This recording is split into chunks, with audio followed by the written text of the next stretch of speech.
대법원 2025년 6월 선고 2024도 1만 6,888 판결 주택법 위반. 이 판례는 미계약 주택을 공급하는 과정에서 공개모집 절차를 거치지 않고 특정인들에게만 임의로 공급한 행위가 주택법상 공급질서 교란 행위에 해당하는지, 그리고 이러한 행위가 부작위에 의한 범죄로 평가될 수 있는지를 다룬 중요한 판결이다. 사건에서 사업 주체의 대표자들과 관계자들은 공동주택 분양 과정에서 계약 포기나 계약 해지로 발생한 미계약 물량이 있었음에도 불구하고 공개모집 절차를 실시하지 않았다.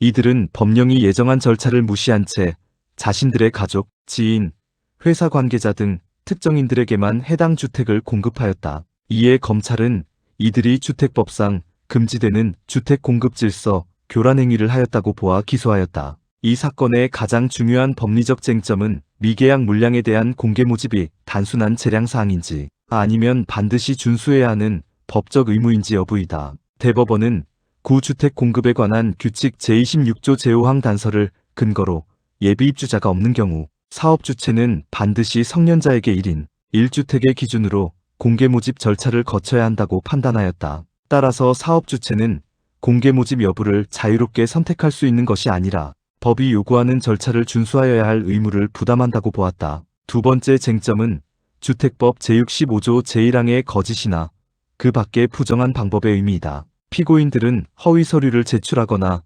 자격을 위조한 사실이 없으므로 부정한 방법에 해당하지 않는다고 주장하였다. 그러나 대법원은 부정한 방법을 허위 신고나 문서 위조에 한정하지 않았다. 법령이 정한 공급 절차를 의도적으로 배제하여 특정인에게만 공급 기회를 제공하는 행위 역시 공급의 공정성과 투명성을 침해하는 것으로서 부정한 방법에 해당한다고 판단하였다. 세 번째 쟁점은 형법상 부작위범 이론과의 관련성이다. 이 사건에서 피고인들은 적극적으로 허위 행위를 한 것이 아니라 공개 모집이라는 법적 의무를 이행하지 않았다. 일반적으로 형사책임은 적극적인 행위에 의해 성립하는 경우가 많지만 법률상 반드시 해야 할 의무가 있음에도 이를 이행하지 않음으로써 법익을 침해한 경우에는 부작위에 의한 범죄가 성립할 수 있다. 대법원은 공개 모집 절차를 실시하여야 할 명백한 법적 의무가 존재하므로 이를 의도적으로 이행하지 않은 행위 역시 주택법이 금지하는 공급 질서 교란 행위에 포함된다고 보았다.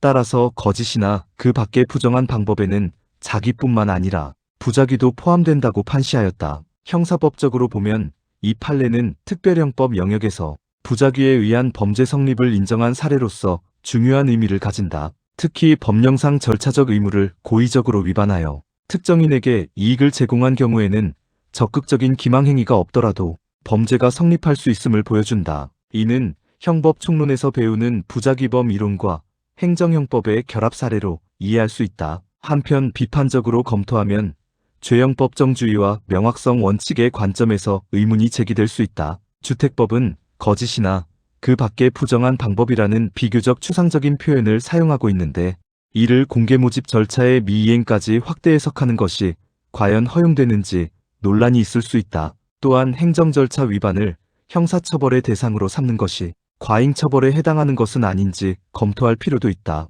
반면 주택은 국민생활과 직결되는 희소한 자산이고 공급 절차의 공정성이 매우 중요하므로 특혜 분양이나 밀실 공급을 방지하기 위해 엄격한 형사적 제재가 필요하다는 반론도 충분히 가능하다. 결국 대법원은 미계약 주택이 발생하고 예비 입주자가 없는 경우 사업 주체는 반드시 공개 모집 절차를 실시하여야 하며 이를 의도적으로 이행하지 않고 특정인에게만 공급한 행위는 주택법상 거짓이나 그 밖의 부정한 방법에 의한 공급 질서 교란 행위에 해당한다고 판단하였다. 따라서 피고인들에게는 주택법 제65조 제1항 및 제101조 제3호 위반죄가 성립하며 이 판례는 부작위에 의한 주택 공급 질서 교란 행위를 명확히 인정한 대표적 판례로 평가된다.